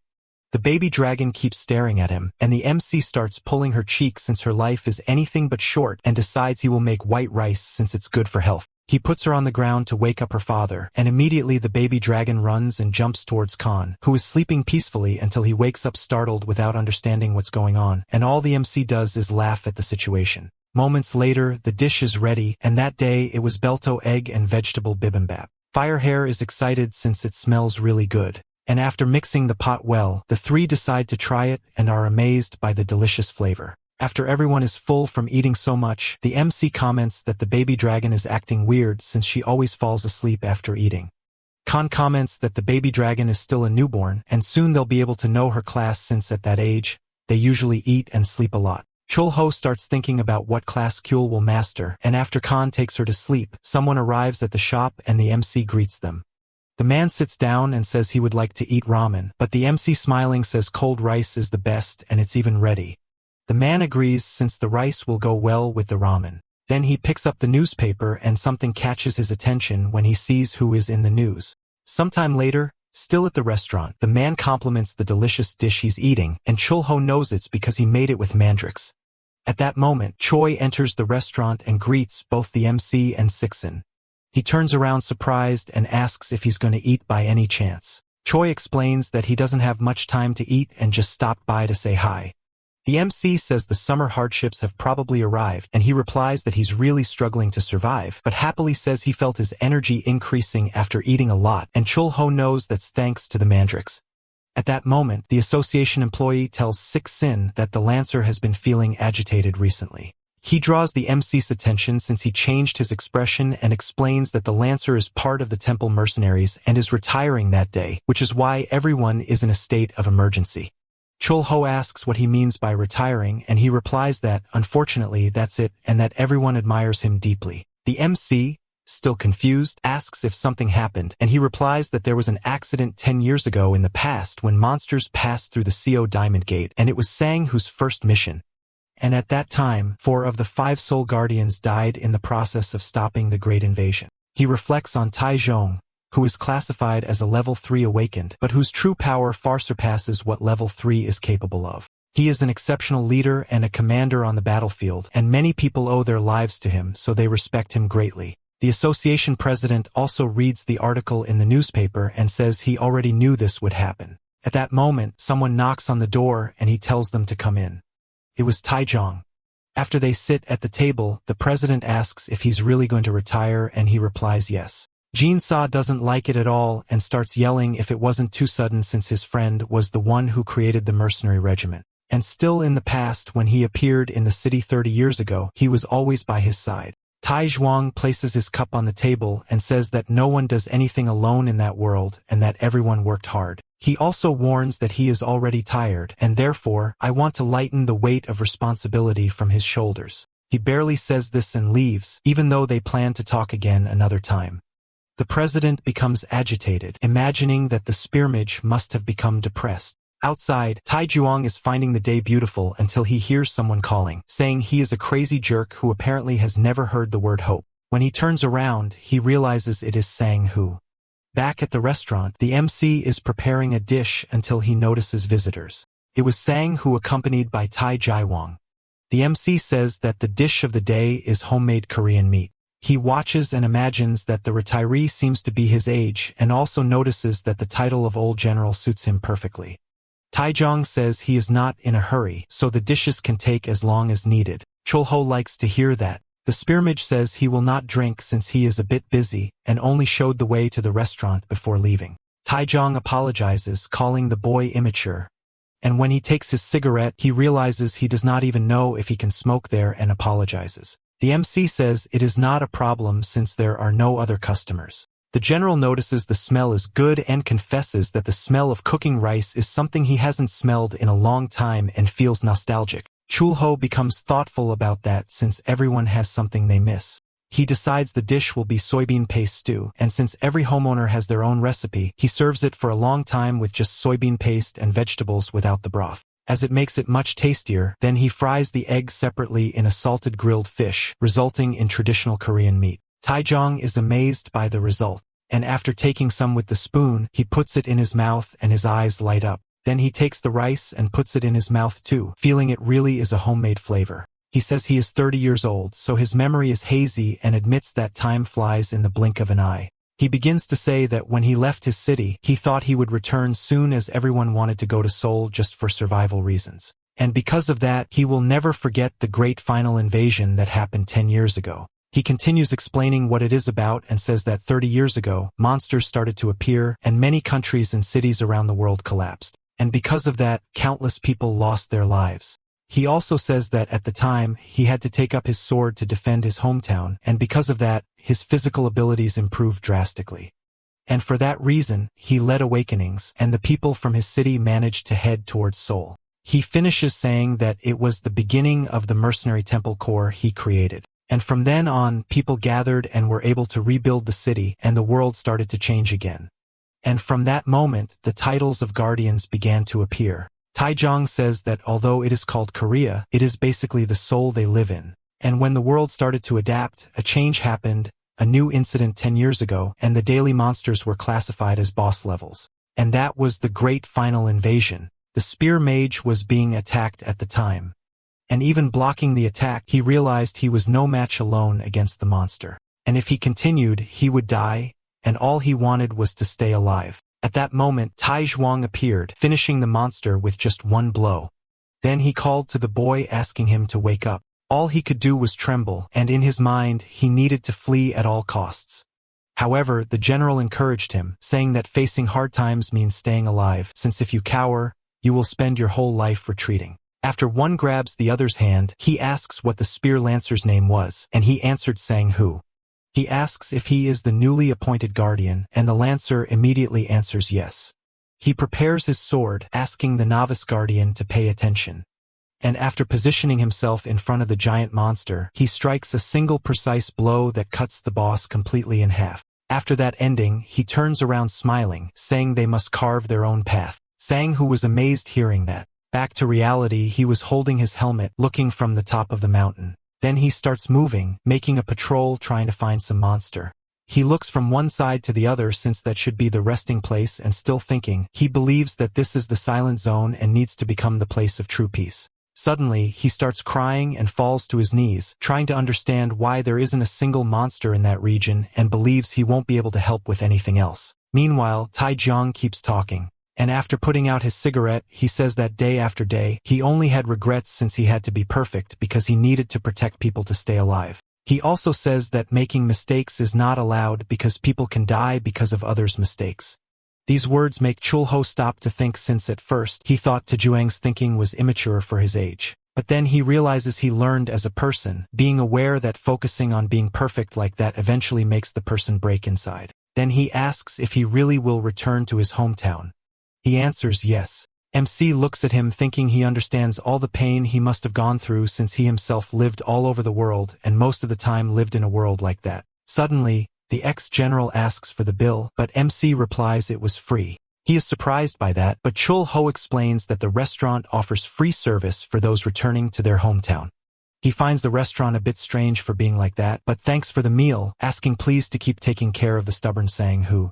MC calls attention, saying the boy is already a good guardian, and he sighs in relief. Agreeing, he explains he actually thinks of the boy as if he were a son, and with his last smile says he had a very pleasant night, leaving soon after. He goes to the door and just reflects that old people don't die. They just disappear. Taijiang takes his motorcycle and starts traveling until he finally stops and looks at the city's landscape. From the top of the hill, Sang, who was also watching, and with tears in his eyes, all he wished was for the old man to take care of himself and live well.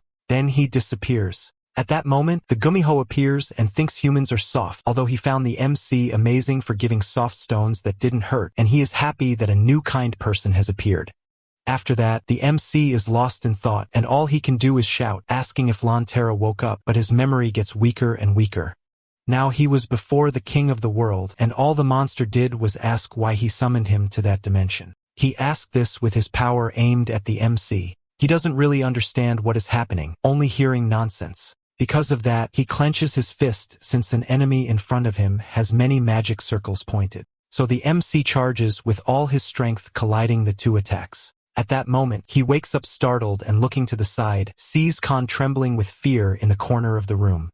Chul-ho asks what's wrong, but Firehair just replies that the MC was radiating a devastating murderous intent and therefore finds that question funny. He doesn't quite understand what happened and apologizes since even after 10 years, that sometimes still happens. He reflects that the reason must be because he heard about the great monster invasion that happened 10 years ago, and it was exactly the day he clashed with the Demon King. So he doesn't believe it's just a coincidence. Looking out the window, he believes they will not meet again. After that, he goes to the baby dragon and realizes she is drawing, showing she really is a child. He asked what she drew and if it was a chicken, and she replies it's today's menu. Then she gets confused and starts drawing again, and he tries to understand if it's a fish. And if, by any chance, she has ever seen a mermaid, then he picks her up because he can't resist her cuteness. Chul-ho pets her and says he will prepare chicken for that day, but she will have to erase all the drawings. At that moment, Khan appears scared, wanting to know if his little sister gave him trouble. He explains that he taught Kyul about cleaning, and only then does the fire-haired one realize that somehow the MC is closer to the baby dragon than he is himself. And he tells him to stop with the paranoia and to take care of the house since he will have to go shopping. After arriving in town, he buys a lot of chicken because he knows someone at the restaurant eats a lot. The vendor takes the opportunity to comment that there is a festival that day and points in a direction saying it will be at the square. A golem is in front of everyone making a presentation, and the MC watches too until Gabby approaches and greets him, also saying she came there to take the ogre test. He gets confused by that name and she explains it is the name of the golem. He becomes thoughtful about that since apparently it also existed on the Aspen continent. He knows that the golem's strength is powerful and that it has clear limits because manipulation is difficult, but it is strong against giant monsters. Conversely, it is weak against small and fast monsters, and he also knows that almost no one could mount it. Because of that, he asks if she will try to control the golem. She replies that actually the person responsible is a level 1 awakened. Chul-ho realizes that one of the 3 level 1 people is inside the golem, and the reason no one could mount it was simple, since you need to be able to support the energy emitted by the magic stone. At that moment, Hoon Kim comes out of the golem. He is a level 1 awakened. The MC reflects that it is a decent ability but costs a huge amount of money, so it's hard to make the money itself pay off. Since there is nothing else to see there, he says goodbye, and Gabby asks if the restaurant will be open that day.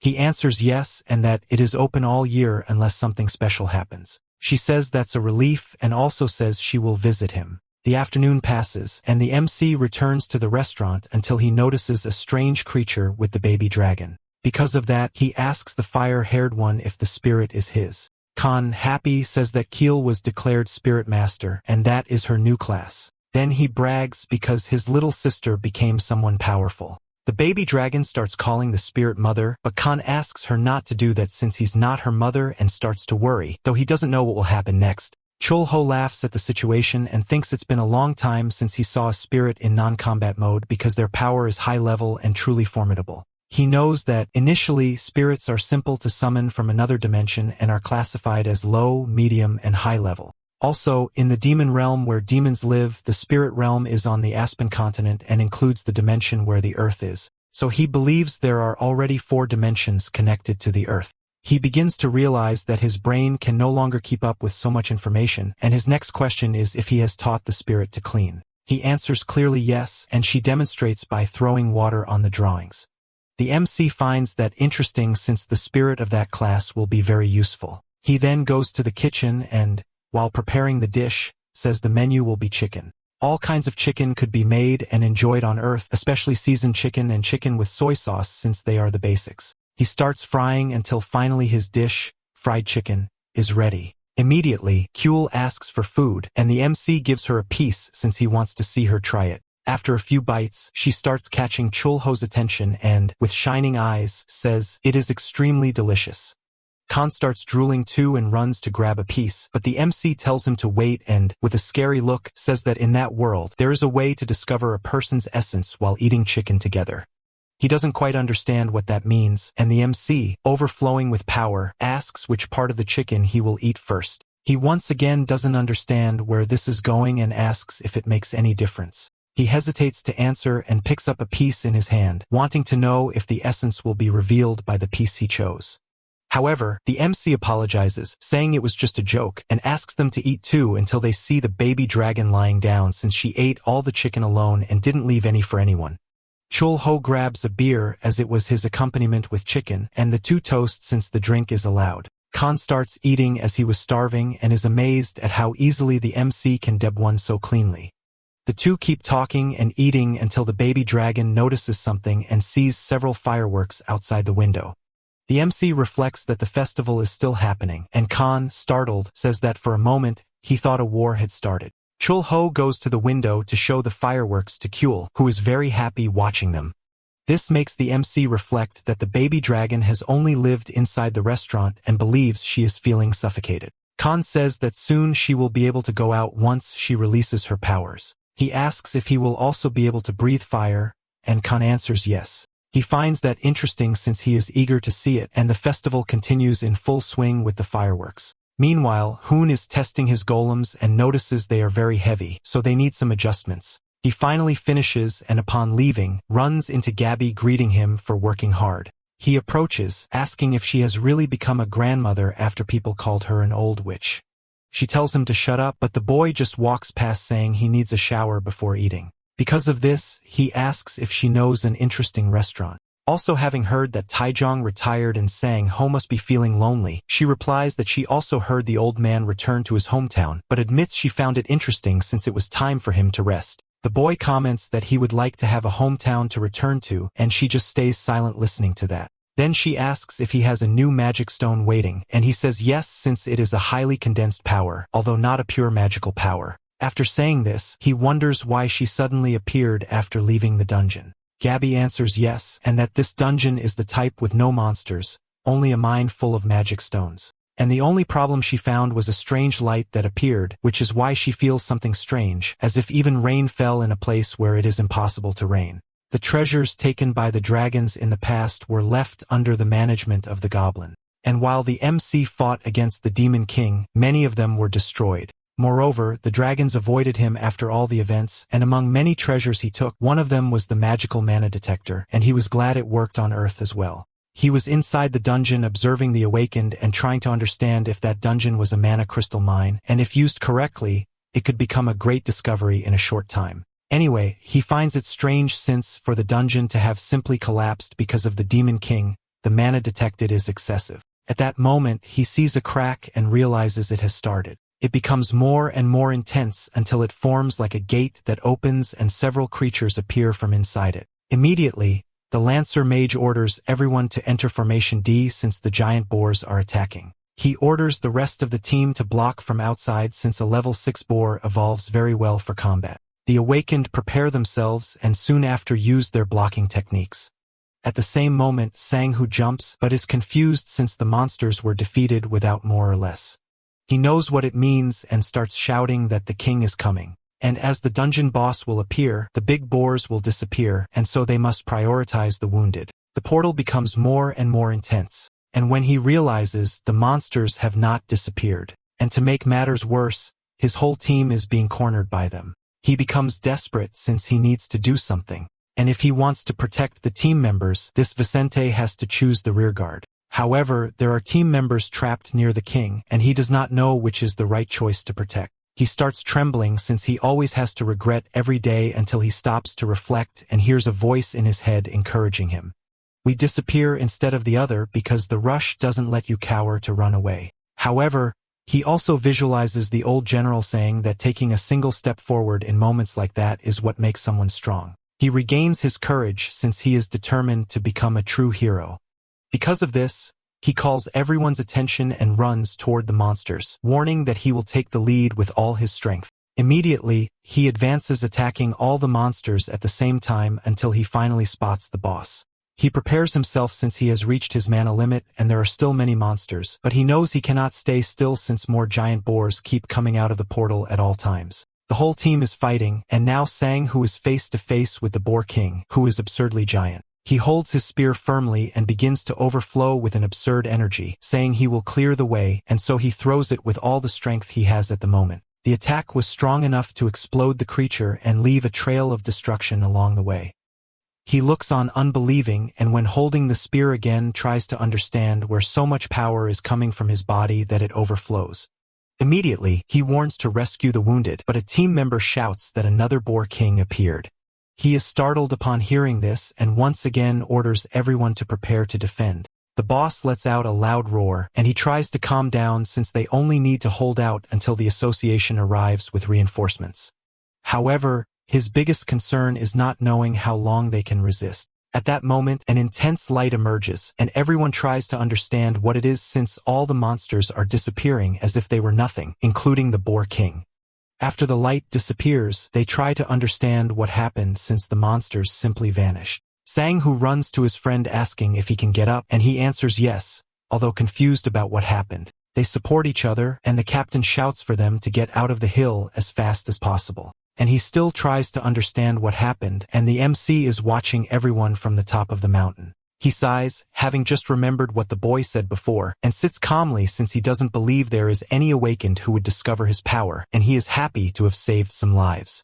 He looks at Sang-ho and remembers that the boy said he was at level 2, and with the new achievement defeating the Pig Kings, he will certainly reach level 1 and become the 4th awakened of this level. At that moment, only his stomach starts to growl, and he wonders if he should eat first or not. After returning to the restaurant, Khan lights a fire, but the MC warns that the flame is not strong enough. Suddenly, he disappears and appears with more firewood, startling the fire-haired one who imagines that his own body took 50 years to master martial arts beyond the sword master category to obtain the power of rebirth and cannot imagine how powerful Chul-ho is. The MC notices his friend is deep in thought and asks what he is thinking about. He feels embarrassed and replies it's nothing until the baby dragon wakes up, and upon noticing the flames, uses her power to summon a water spirit that appears and starts making hand movements and immediately extinguishes the fire, leaving both devastated.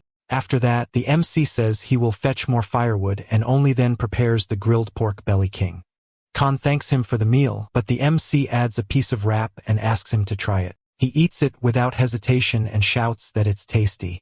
Chul-ho takes the opportunity to ask if he is still investigating the dungeons, and he answers yes since all the time outside the restaurant is spent investigating and asks why. He says he was in the magical stone mine dungeon when a giant herd of pigs appeared and they were combat type, meaning the pigs are evolving to adapt to the ecosystem.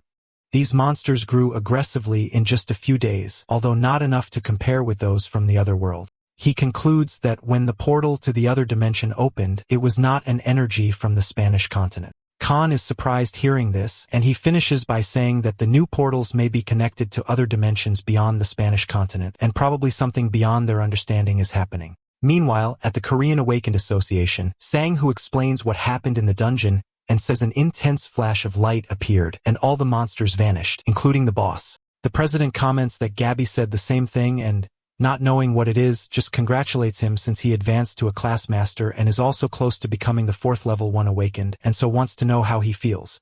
Sang, who thinks this news is great and asks if the salary will increase too, although he doesn't see much point since he never has time to spend it. Jean S.A. asks if he would like some days off. He replies no since he will have busy days anyway, and asks only to make sure the team will get a good bonus. The president says it won't be a problem and asks what the next class he will choose is. He answers that he chose Steel Heart. This class grants 2 lives and a dramatic increase in overall durability. He knows that after mastering this class, his entire body will be as tough as steel. He is determined since his life is always at risk and he can never do anything about it. And, basically, they were lucky against the giant pigs. And if he had Steelheart, he could at least buy some time. The president admits it was a wise choice and says Gabby is handling the mine investigation. He then gets up saying he is leaving, and after taking the elevator, he reflects that he didn't feel any malice in the flash of light that eliminated the giant pigs and only knows it was something warm he would like to get closer to see. He still remembers it was the same happening with the Beltos and doesn't know if it is a mysterious force or someone secretly helping. He only concludes that whoever helped both times is someone with unmatched powers and just prays that the source of that power does not turn against them. Meanwhile, at the restaurant, another drink is served, and Khan catches MC's attention and asks if, by any chance, the Demon King was strong. MC answers that he definitely was an incredible being, although he himself is even stronger. Then the fire-haired one asks if he hates the Demon King, and MC replies that, yes, there was a time he hated him and then he was summoned to Earth and the loved ones helped him adjust. Those same people were killed by the Demon King's army, and since he had a lot of power, he swore he would stop them. There were years of war and bloodshed everywhere, and when it finally ended, none of his friends were left alive. So he emphasizes once again that he hated him. The Demon King stood before him questioning if he was responsible for summoning him to that dimension, and all MC had at the time was hatred. He clarifies that back then, the Demon King was summoned by someone. Khan is confused by this, and MC continues saying that the Demon King was literally summoned to the Spanish continent just like he was. Khan doesn't know how it's possible to summon the Demon King himself and asks how he returned to Earth. MC is silent for a moment and says that for 10 years, he searched various worlds and over time started to feel desperate until a huge rift appeared in front of him and he saw countless buildings. He concludes that he arrived home through that rift and asks if Khan believes the story. Without thinking twice, the fire-haired one replies that, yes, he definitely believes everything and also thinks MC went through a lot. MC smiles since he really did, and they toast to their hatred for the Demon King. While they drink, Chul-ho can only think that for a time he hated the Demon King, but at the same time feels sorry for him since he was also cast into a strange world and was unbearably lonely. In his memories, he had his eye closed and tried to wake his friend at any cost. But, unfortunately, the result of the war is countless deaths. He only shouted because it never ended and ended up relying on other things to survive, like drinking, since getting drunk allowed him to at least sleep. He also knows that if he weren't strong, he would have lost his mind a long time ago, or maybe he lost it and doesn't remember. At that moment, he wakes up sweating and seeing that he was lying down concludes he had another nightmare. He also notices that the baby dragon was lying with him and simply doesn't know when he turned over and fell asleep. Then he goes to another room and notices that Khan is also sleeping in a strange position and realizes it is just an ordinary morning. Because of that, he decides to go outside to smoke and soon someone calls him young man. He asks what the lady wants, and she asks for directions to the Erang Express. He doesn't understand the question since he doesn't know about that train, and the old lady walks away, lamenting that no one knows. Chul-ho returns inside the restaurant confused for never having seen that lady and also not knowing what the Erang Express is and thinks he should ask properly next time. He decides to open the restaurant before it gets late and after doing so, goes to the kitchen to prepare his utensils. He cleans the counter, and at that moment, someone arrives at the restaurant greeting good morning. It was Choi asking for the menu of the day. MC says he is still preparing and suggests a simple fried rice as an appetizer. He notices some water on the window and comments that apparently the new season is starting and thinks the day has been very crazy. Chul-ho, who is preparing the food, pretends not to have heard since that water was actually because he didn't adjust the inside properly and soon after says the fried rice is ready. Choi is surprised by the dish and comments that lately, Grandma Erang has been wandering the streets. He gets confused not knowing who this person is and explains that she is an elderly lady who collects cardboard nearby and that she is not mentally well, so she asks if he saw her.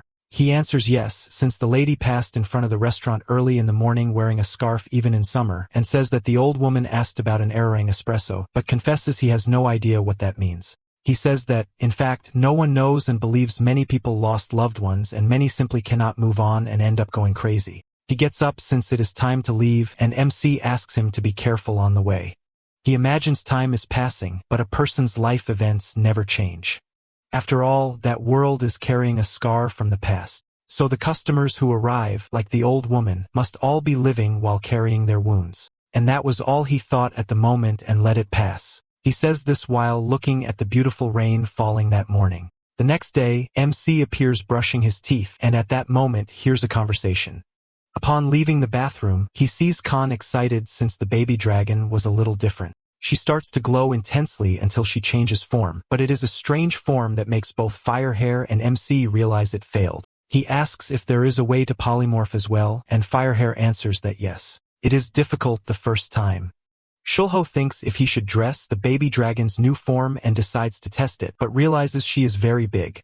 And when she fully polymorphs, she will be about 5 years old. He almost gives up, and another glow starts to appear on her, and her body begins to change until she grows arms and legs as if she were really a child. MC is surprised since the new little girl is even running, but she loses balance, and he catches her, making the little girl happy to see the attention MC is giving her. Khan gets jealous, picks her up, and happily says that although it is early to walk outside, at least she managed to polymorph. Chulho starts to get up since he must prepare some food and tells his friend to look for suitable clothing for Kyul. Meanwhile, outside, it is raining heavily, and MC goes out with an umbrella thinking that some flank steak was left over, and that he will make sweet and sour pork. After arriving in front of the restaurant, he notices someone nearby and realizes it is the lady.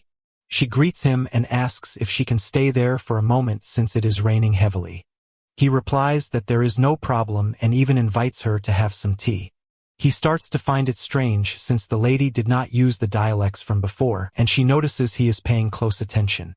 Without hesitation, MC hands her his umbrella asking at least to use it, and she thanks him and says she will return it besides asking if they also sell jangmyeon. He is confused by this request and says he does not have the ingredients, but will check. Because of this, he enters the restaurant, but sees the lady leaving in the middle of the rain and finds it all very strange.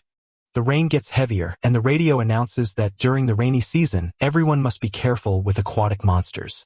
They give the Kelpie as an example since it is a level 10 monster, and although it is a low level, it can evolve to level 7. Meanwhile, in the restaurant, someone bangs a beer glass on the table. It was Hoon who started drinking constantly after visiting the restaurant with Gabby. He wanted to know how to deal with women, and MC reflects on this since before being summoned to the other world, he had only gone out with one girlfriend. The boy says he will tell a secret and reveals that 2 years ago, a hidden boss appeared in a newly discovered dungeon, and Gabby saved him.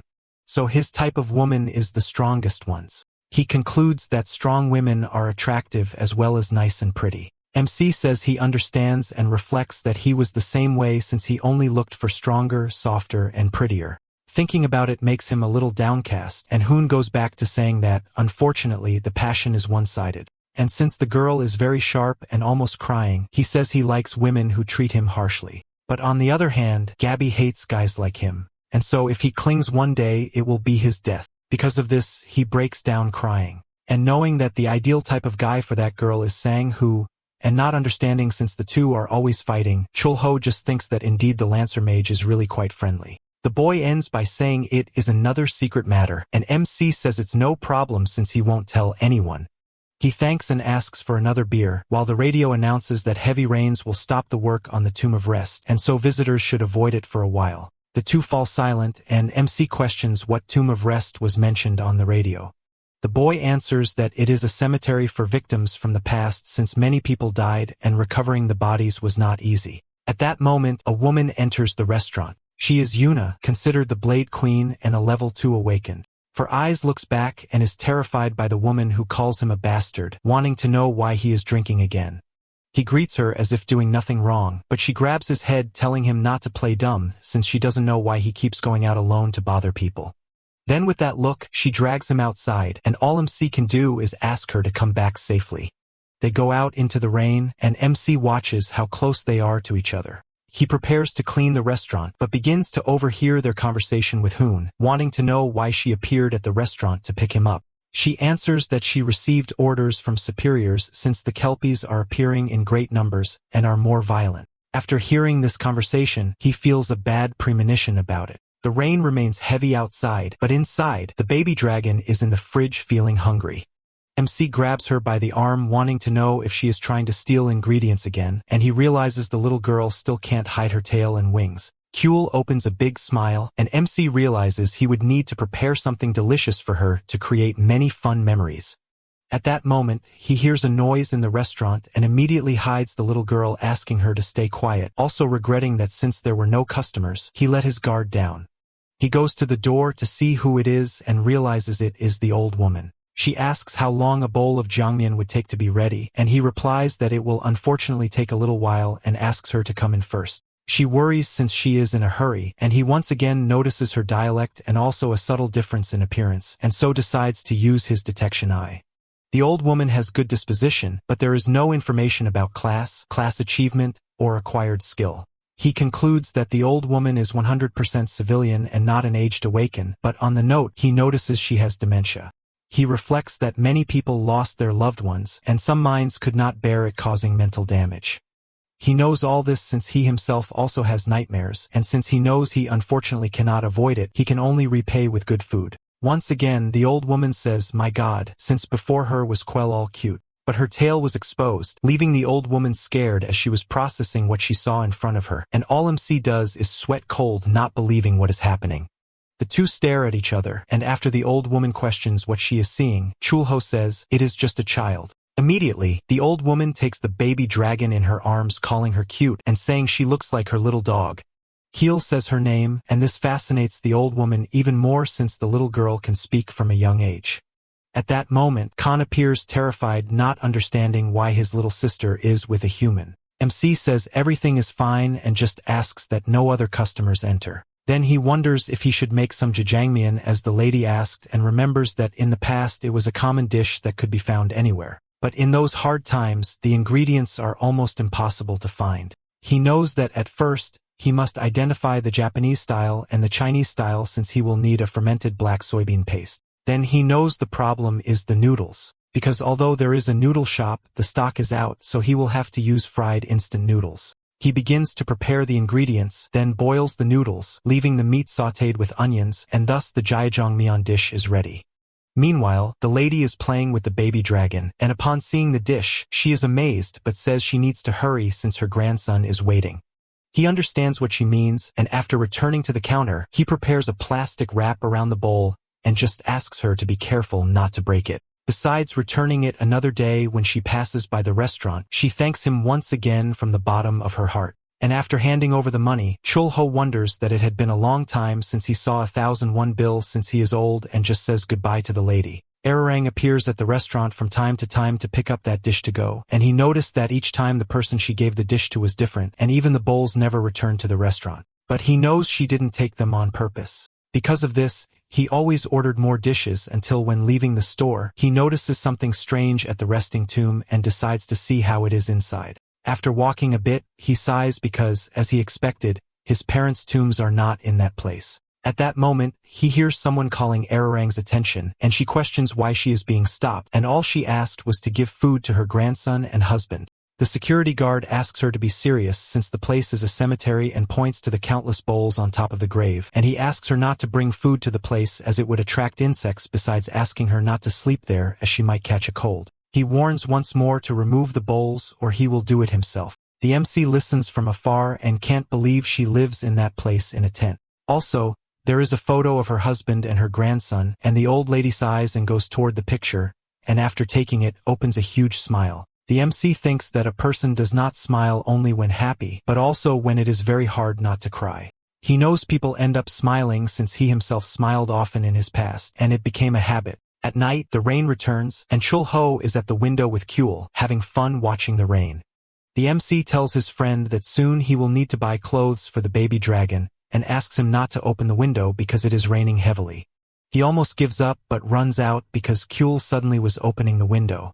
The MC comments that indeed it is a blue dragon for liking rain so much. At that moment, the radio announces for everyone to be careful with the kelpies due to heavy rains. They keep announcing this alert all the time. He hears it and says he is leaving, so even though it is raining, he goes to the balcony since he has a bad feeling and flies away at full speed. While flying over the city, he can only think about his strange feeling. Meanwhile, the old lady finds herself in front of the train station and wonders where she is and sees that the boarding for Gondojak is right ahead. She sees the train approaching until it stops beside her. The door opens, and she is confused to see a man with a hat calling her to go. She smiles, thinking the man is handsome, but says he cannot hide the village smell. At that moment, a little boy appears, and she is happy to see her grandson once again. But when she looks back at her husband, she is startled because she simply can no longer remember his face as her memories began to fade, and the world became blurry like a blurred photograph. She feels sad for not being able to remember and sees herself in a black and white world. At that moment, a monster approaches and enters the cabin where she was sleeping. The Kelpie approaches and opens its huge mouth to devour her. But with a single punch, the MC completely explodes the monster. He does this imagining predicting the certain and the worst and seeing the broken bowls. He is happy to have arrived in time. At that moment, Chul-ho hears some screams calling for Arirang, and because of that, he moves at high speed going to the sky. The security guard is left confused since he did see a Kelpie's. The spear mage approaches and, after taking a monostone in his hand, confirms that there are indeed traces of monsters in that cemetery. And seeing the size of the puddle formed on the ground, he believes the monster was giant. He tries to understand if it is the unknown force helping once again and without thinking twice. He orders to move the lady to the association since more monsters could be around. She mounts on the guard's back thinking all the time about her deceased husband. In her mind, she could visualize the portrait but could not see the face of her husband or her grandson in any way. At night, the MC is preparing some dishes until Arirang appears in the restaurant. She says she has new dishes since the old ones broke and also apologizes for all the trouble she caused. He tells her not to worry and soon notices that she is wearing new clothes and so asks if by any chance she is going somewhere.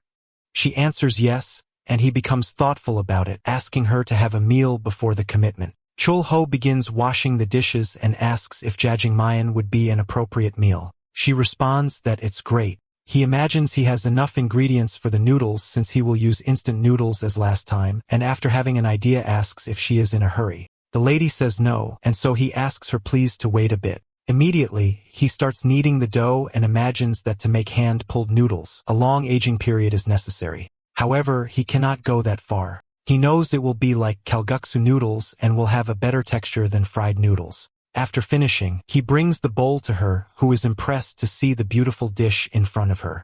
For a moment, she is speechless and begins to tell that she was once a farmer and lived a busy life. Her husband was a good person and always used the city dialect, so she learned it in such a way that it became her regional speech. Besides that, once a week, she would go with her husband and grandson for a walk to eat jjajangmyeon in the city. She is happy with these memories and says that whenever she saw her grandson eating, they were happy just watching. And she laments that she can no longer remember the faces of both her husband and grandson as they seem blurred in her memory. And even though she doesn't want to forget, she keeps forgetting and confesses to being scared. Suddenly, Keel appears shouting at high speed, runs to the lady calling her grandma. She asks for permission, requesting some for the child as well, and he is happy hearing this, saying he will prepare it immediately and soon after brings another dish. The baby dragon asks her grandmother to eat. She takes the chopsticks but stands still looking at the dish. Kyul asks why she is not eating and with her mouth full of food says it's delicious. The lady is surprised seeing this and confesses that indeed the dish is wonderful. After both eat, she goes to the MC and asks for the bill. He asks if she is leaving already, and she confirms since it is time for her train to pass. He says he understands and tells her the dish is on the house. She doesn't understand what that means, and he explains that the restaurant always offers free meals for those who are leaving on a trip. Arirang is surprised hearing this, and with a smile on her face, thanks from the bottom of her heart, and leaves the restaurant to continue her journey. Chul-ho watches as many people follow their own paths, and the path of a father who lives fiercely for his daughter is like the retirement path chosen by an old and tired hero. There is also a path of pure love traveled by a man who fell in love, but that day, it is the path of the lady departing on a journey. And along with the baby dragon, they say goodbye looking at the sky waiting for the next time they will meet again. After that, the lady sees herself running after the train, asking it to wait. And even though her shoes fall off, she tries to understand why she is chasing the train and, out of breath, asks to wait a minute, becoming weaker and weaker from lack of air. Inside, she sees people smiling, and Arirang soon notices that her first daughter, her second son, as well as the youngest baby, and even her grandson were there. She is surprised because she is remembering all their faces until she finally reaches the train door and, looking at her husband, recognizes him perfectly. He asks if she happened to have gone through difficult moments, and she, surprised, opens a huge smile, asking to go already since she couldn't wait. In reality, the lady was lying on the ground, and the cemetery guard was running toward her. After approaching and trying to wake her up, he begins to cry with emotion, since even in her lifeless body, he could notice the huge smile on her face and believe she finally left on the train she always talked about. He looks to the side and realizes that a plate of food was on her husband's grave along with a money note and wonders if someone had passed by there. The MC was flying in the area since he knows he can't hold someone who decided to leave and confesses that if he wanted to extend her life, his current power could easily do so, but he knows that sometimes living can be cruel. At the same time, in the Seoul office, Sang-koo was making some drawings on a paper, trying to understand some happenings in the city, like the case of the mandrake in Belto. He can only imagine that there is someone doing strange things in the city, and all he knows is that it is a supreme being who goes beyond everyone's imagination, but is strangely silent despite there being no malice. At that moment, he has an idea of who it could be and thinks of Jaeger, who disappeared during the Great Invasion 10 years ago. However, he soon changes his mind since he clearly saw the Awakened along with the level boss monster entering the portal as he was going to self-destruct, and with this sacrifice saved countless lives. Publicly, he is one of the 3 only level 1 awakened in Korea, but they know this awakening can't return. His next hypothesis is that the association has someone awakened at level 0, which would basically be a supreme level. He throws all the papers up since he no longer knows what to think and just reflects that since the beginning of the Magic Stone Mine, monsters classified as high level started coming out of the dungeons, and it is as if it was preventing a great invasion. And he doesn't understand why he is worrying about so many things. He decides he will deal with the most urgent matters since he knows the biggest problem is a specific guy, pointing to the younger brother of the level 1 awakened Jaeger. Alright, that's the end of the story. Thanks for watching. See you in the next one.